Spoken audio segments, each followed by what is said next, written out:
Hi, this is Emily. I am here today to take you along with me to paint another layer on a master copy I've been working on. I've been working on this painting since December and I started out with Grisaille. I'll show you a picture of that. Grisaille is simply a kind of black and white value study, if you will, and from there I've let that layer dry and then I've painted over it, I think 2 times. So this will be my 3rd layer. So this is called indirect painting. This is not the same as alla prima, which is painting wet on wet.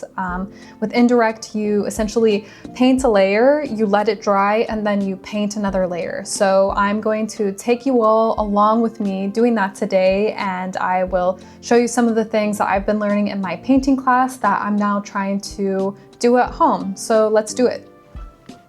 So you can see here, these are the colors I'm going to be using today. It's a very limited palette.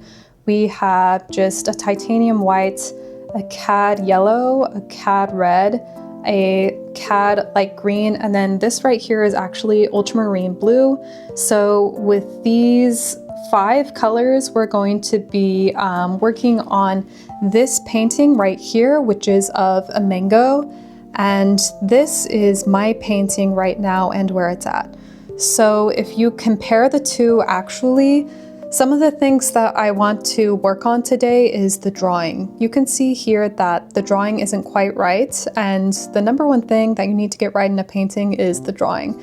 So specifically, I want to work on this angle right here, and then sort of the height of the mango as well, and then finally, the butt. Like the butt of the mango is not as long and, you know, rectangular as it should be. So that's my number 1 goal today.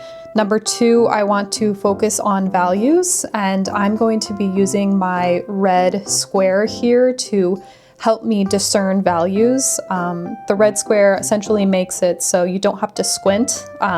So that's what I'm going to be using to help me with values today. Okay, let's get started.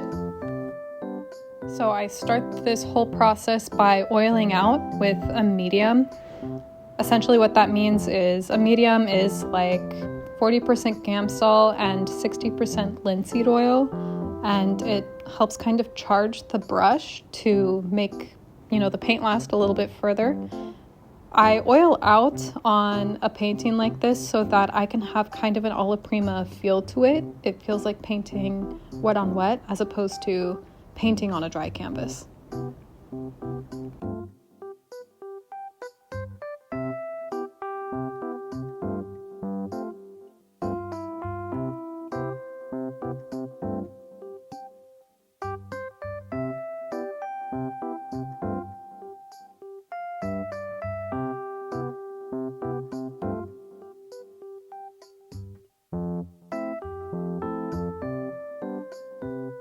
My camera kind of has a life of its own. It's like going in and out of focus. I'm sorry about that. I'm working on it. Bear with me. It's never too bad, in my opinion.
Since I am trying to correct the drawing on this painting, you can see every once in a while I'll kind of hold my brush up, kind of comparing the angle to the original and to my painting.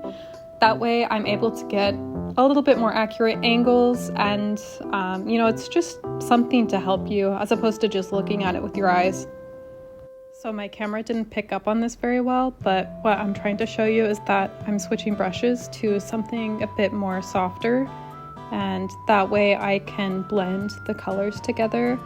At this point in the painting process, I'm trying to manipulate the paint and move it around to what I want it to be. It's really the fun part, if you ask me. So this wasn't in the camera view, but very frequently I will take my brush and I will wipe off some of the excess paint that's still on it. And that's just so I don't mix colors together that I don't necessarily want to be mixing together, right?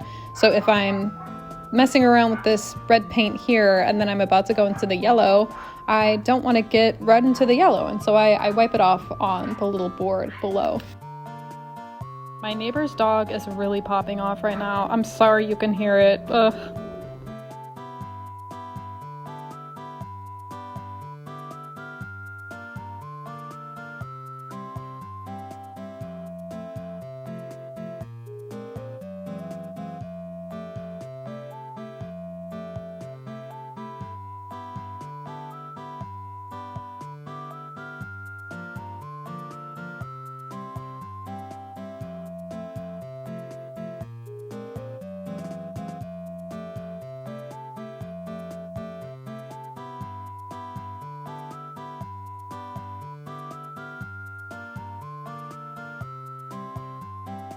I am just now starting to get into the dark colors or the darker values, and to be honest with you, I should have started with the darker values.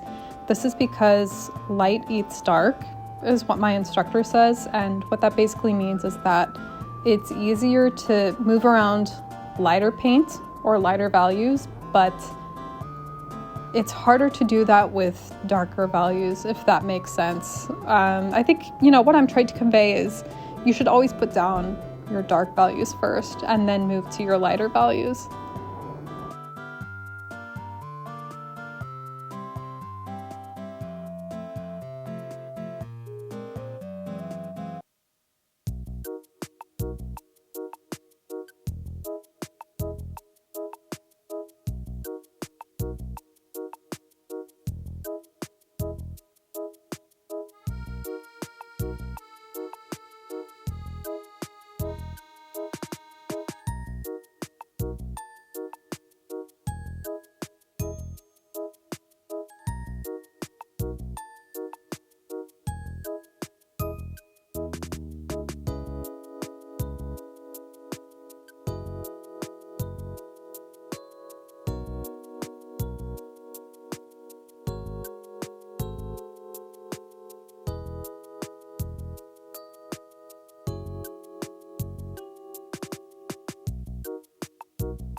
I had the time of my life trying to get the right color for the table that this mango is laying on. I don't know what was going on in my brain, but I was just putting down paint that was too chromatic. It needed to be less saturated in color. And so it finally got into my head hey, maybe mix this color with some white. Maybe that'll get you where you're trying to go. And eventually I get there. But I think first I try to desaturate the yellow with some purple, use some color theory, but it's not about the result, it's about the journey, right?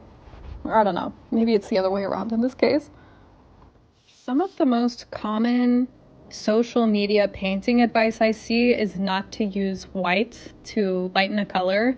And I think, yeah, sure, that's true, but there are other times where white actually is helpful to get something to be a little less saturated, or, it's not the devil. Sometimes you just need to mix a little bit of white paint in there and it's fine.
At this point, I think I was just putting white paint on the canvas and blending it in on the canvas. Oh my gosh, I was fighting for my life here.